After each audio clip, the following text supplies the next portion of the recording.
Hello guys, నమస్తే. Welcome to my channel. Guys, మనము ఇప్పుడు మళ్ళీ కొత్త స్కామ్‌తోనైతే వెళ్తున్నాం guys. Yes. Total complete India అయితే మళ్ళీ ఒక కొత్త స్కామ్ అయితే స్టార్ట్ చేసిందనమాట. ఇంతకుముందు మనకి లింక్స్ వచ్చేటివి, ఫోన్ కాల్స్ వచ్చేటివి, లేకపోతే మీ పేరెంట్స్, లేకపోతే మీ ఫ్యామిలీ మెంబర్స్ ఎవరో ఒకళ్ళు హాస్పిటల్‌లో అడ్మిట్ అయ్యారని చెప్పి వచ్చేటివి. కానీ ఇప్పుడు మొత్తం కంప్లీట్‌గా న్యూ స్కామ్ అయితే స్టార్ట్ చేశారు. ఏ చిన్న ఫంక్షన్ ఉన్నా మనకి ఈ మధ్య అలవాటైతే అయిపోయింది కదా గైస్. ఎవరు ఇంటికొచ్చి అయితే చెప్పట్లేదు. వాట్సాప్‌లో మెసేజ్ పెడుతున్నారు, డీపీ పెడుతున్నారు. లేదు అంటే ఒక ఇన్విటేషన్ క్రియేట్ చేసి వాట్సాప్‌లో సెండ్ చేసేస్తున్నారనమాట. మన ఫ్యామిలీ మెంబర్స్ గానీ, ఎవరన్నా గానీ, మన ఫ్రెండ్స్ గానీ. యాక్చువల్లీ మనం కూడా దీనికి హ్యాబిచ్యుయేట్ అయిపోయాం కదా! దీన్నే స్కామర్స్ అందరూ కలిసి క్యాష్ అయితే చేసుకుంటున్నారనమాట. రీసెంట్‌గా హిమాచల్ ప్రదేశ్‌లో ఒక వెడ్డింగ్ ఇన్విటేషన్ లింక్ అయితే వచ్చింది గైస్ ఒకతనికి. సో, ఫ్రెండ్ ఫోటో ఉంది.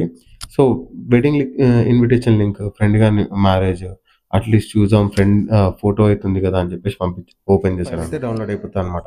ఏపీకే ఫైల్ డౌన్‌లోడ్ అవ్వడం అంటే నార్మల్ విషయం అయితే కాదు గైస్.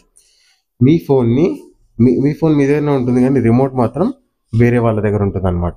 యెస్. ఎగ్జాక్ట్‌లీ. ఏదైతే స్కామర్ ఉన్నారో బ్యాక్ ఎండ్ నుంచెల్లి మీ డేటా మొత్తం కాపీ చేసుకోవచ్చు, యాక్సెస్ చేసుకోవచ్చు.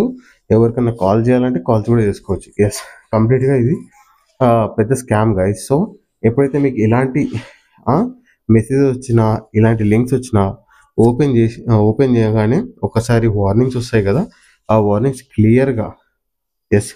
క్లియర్‌గా ఒకసారి రీడ్ చేయండి. ఒకవేళ మీరు రీడ్ చేయలేకపోయినా, ఒకవేళ మీ ఫ్యామిలీ మెంబర్స్‌లో ఎవరైతే రీడ్ చేయలేరు అని అనిపించినా, వాళ్ళకి దీని గురించి ఒక్కసారి ఎక్స్‌ప్లెయిన్ చేయండి. ఇలాంటి వార్నింగ్స్ ఏమైనా వస్తే ఓపెన్ చేయొద్దు అని చెప్పేసి. మీ సొంత ఫ్రెండ్, మీ సొంత ఫ్రెండ్ దగ్గర నుంచి ఇలాంటి మెసేజ్‌లు వచ్చినా బీ కేర్‌ఫుల్ గైస్. సొంత ఫ్రెండే కాదు, సొంత ఫ్యామిలీ మెంబర్ కూడా. ఎందుకంటే బీ అవేర్. మన ఫ్యామిలీ మెంబర్స్‌కి, మన ఫ్రెండ్స్‌కి ఈ వీడియో షేర్ చేయండి.